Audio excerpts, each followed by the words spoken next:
Assalamualaikum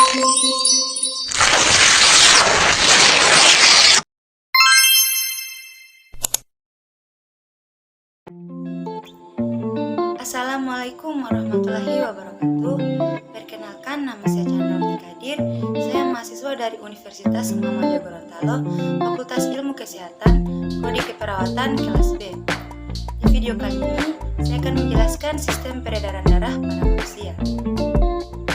Sebelum masuk pada sistem peredaran darah manusia, kita harus mengetahui apa organ-organ yang berperan penting dalam sistem peredaran darah. Yang pertama yaitu jantung, pembuluh darah, dan yang ketiga adalah darah. Jantung adalah organ sistem peredaran darah yang bertugas memompa darah dan mengalirkan darah dalam pembuluh darah. Jantung terletak pada rongga dada di antara kedua paru-paru di atas diafragma dengan posisi condong ke kiri. Sedangkan pembuluh darah adalah prasarana jalan bagi aliran darah ke seluruh tubuh.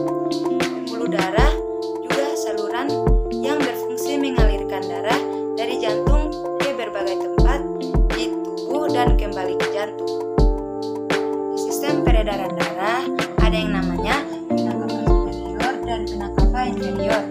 Vena cava superior merupakan pembuluh darah yang mengalirkan darah dari bagian atas tubuh menuju ke bagian atrium kanan atau serambi kanan. Kemudian vena cava inferior merupakan pembuluh darah yang mengalirkan karbon dioksida ke serambi kanan atau atrium kanan. Atrium kanan atau serambi kanan berfungsi untuk menerima darah dari vena cava superior dan vena cava inferior. Dari atrium kanan menuju ke bilik kanan atau ventrikel kanan, lalu yang namanya katut tricuspidalis yang berfungsi agar tidak terjadi aliran balik darah yang menuju ke ventrikel kanan atau tidak mengalir lagi ke atrium kanan.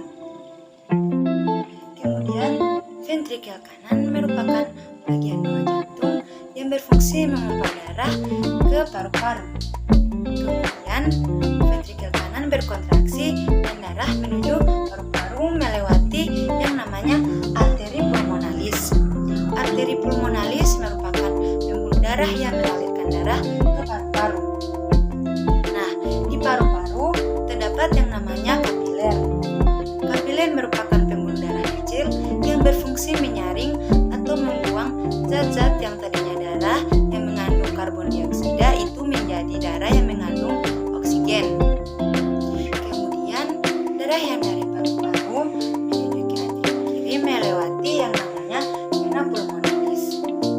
Vena pulmonalis merupakan pembuluh darah yang mengalirkan darah yang mengandung oksigen menuju ke atrium kiri.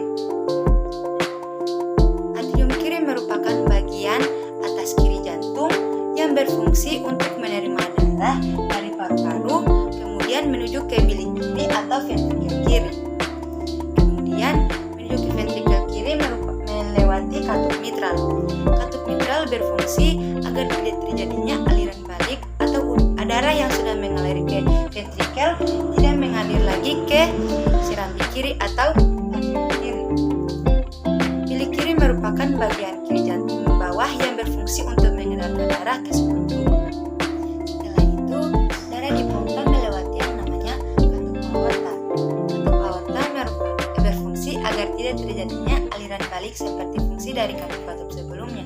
Kemudian menuju ke seluruh tubuh melewati yang namanya aorta. Aorta merupakan pembuluh darah besar. Di pembuluh darah besar, aorta terdapat pembuluh-pembuluh darah yang kecil yang bernama arteriola. Kemudian menuju ke seluruh tubuh atau kapiler darah pada kepala dan lengan dan kapiler pada perut dan kaki. Di kapiler ini seperti yang di paru-paru merupakan pembuluh darah kecil yang berfungsi untuk menukarkan atau menyaring pembuluh darah yang mengandung oksigen ditukarkan kembali menjadi karbon dioksida menuju ke atrium kanan yang melewati yang namanya venula atau vena. Vena ini merupakan pembuluh darah yang mengalirkan darah dari tubuh menuju tubuh bagian cava inferior yang bagian tubuh bagian bawah atrium kanan. Begitupun seterusnya sistem peredaran pada manusia. Sekian video dari saya.